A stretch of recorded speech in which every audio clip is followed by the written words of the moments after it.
Okay, I want you to do the following. I want you to pick an 18-month period of your life where you had some really great times. Swimming, playing in your yard, cooking with your family, gardening, maybe even taking part in some of the most recent cultural trends.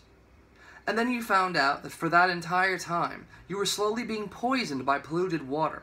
And in that same 18-month period, your local, regional, and state government knew about it and let it happen.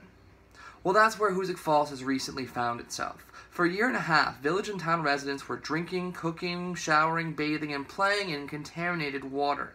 Babies were born and nurtured in this environment, all while the state leadership, from the top down, set up a culture of deflection and downplaying the facts. The chemical that tainted the water is called PFOA. It is extremely persistent. It will take hundreds of years to break down in the environment and is associated with a slew of major health problems, including various kinds of cancers. Perhaps if I deliver this next part with a more modern approach.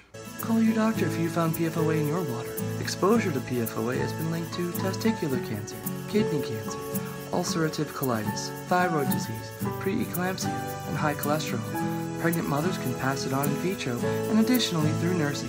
Recent studies have also linked it to immune system suppression, and it can have a negative effect on certain childhood vaccines. PFOA belongs to a family of chemicals called PFCs. They're pretty nasty, and it turns out that another dangerous member of this family, PFOS, was used in all those firefighting foams from the 80s and 90s, which means that if you live near industrial sites, military fire training areas, or waste treatment facilities, you are much more likely to be in the group of over 6 million Americans who have this family of chemicals in their water. But those aren't my words. They come from this study. In fact, in West Virginia, the company DuPont knew how toxic the chemical was, used it anyway, and monitored their employees' health without telling them about it, which led to a class action case. This case was settled in 2005. One of the things that came out of the settlement was the creation of the C8 Science Panel. It was a group of 3 independent epidemiologists agreed upon by DuPont and the law firm, who were given a pretty much unlimited budget and access to PFOA blood samples and medical information of nearly 70,000 exposed residents. 7 years and over $30 million later, by reviewing all available studies and by creating their own, the panel ultimately determined that PFOA exposure had probable links to those 6 things I mentioned previously. Before we get back to Hoosick Falls, let's review the timeline for a moment. In 2005, the DuPont case settles and creates their C8 Science Panel.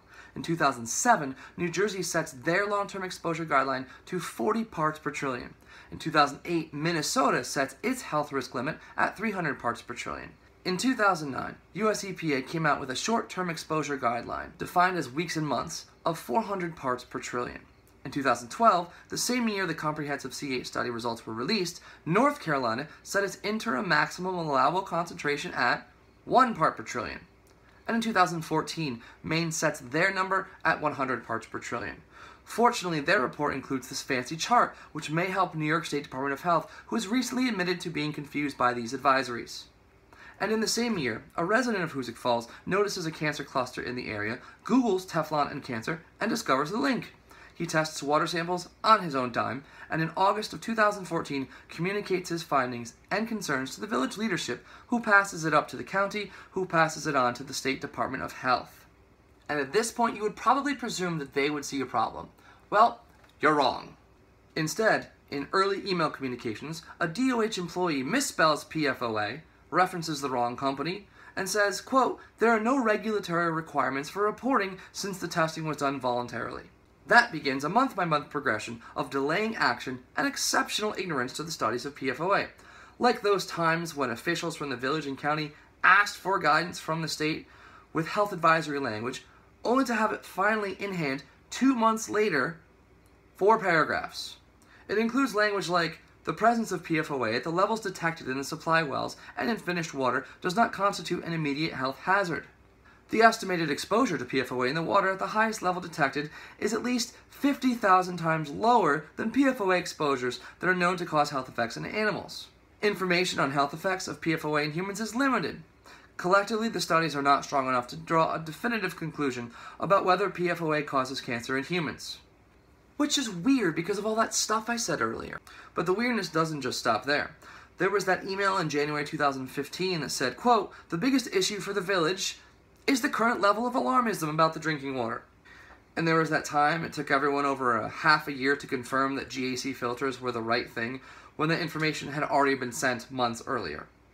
And there was that time when they took a bunch of additional well readings throughout the area on June 4th, had the results ready by July 24th, but did not actually contact the well owners for another 2 months. And there was that time in December 2015 where DOH handed out a fact sheet at a meeting with one of its major points reading, quote, "Health effects are not expected to occur from normal use of the water."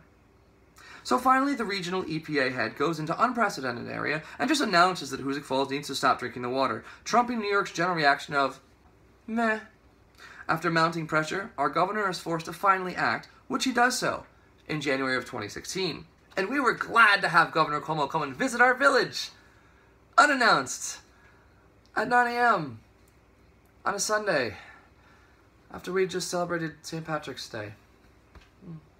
Fast forward to now, September of 2016, and we'll skip over the majority of the bumbling errors of execution and just give you the highlights. Our village has temporary GAC filters that are doing the job, so our water is clean for now. Our town residents have their own GAC filters, which between installation and lack of scheduled upkeep have proven to be great and nightmarish at the same time. We have had 1 round of blood tests, some really dumbed down data of those blood tests revealed, and 2 months after that, the same data delivered the way it should have been the first time, with proper divisions of gender, age, and village residency. And after all of that, here are some questions that need answering. How could a State Department of Health fail our community so badly? How can the head of DOH, a brilliant man with strong credentials, be confused by updated advisories and refer to them as creating, quote, confusion, anxiety, and uncertainty? Those words would be better suited to describe how we feel about our state's response, but I digress. How can one baseline blood test be called a biomonitoring program? What sort of long-term care is going to be set up for a community who was contaminated for 1.5 years more than it needed to be? Where was the governor of New York between August of 2014 and January of 2016, who after months of mounting pressure and media coverage finally emerged and did something of note? How could the DOH mention in email the possible link of contamination coming from a plastic plant to our south in Petersburg, New York in 2014 without actually testing any of Petersburg's water until 2016? Fortunately, we had our first legislative hearing in Hoosick Falls, and it provided some answers to none of those questions.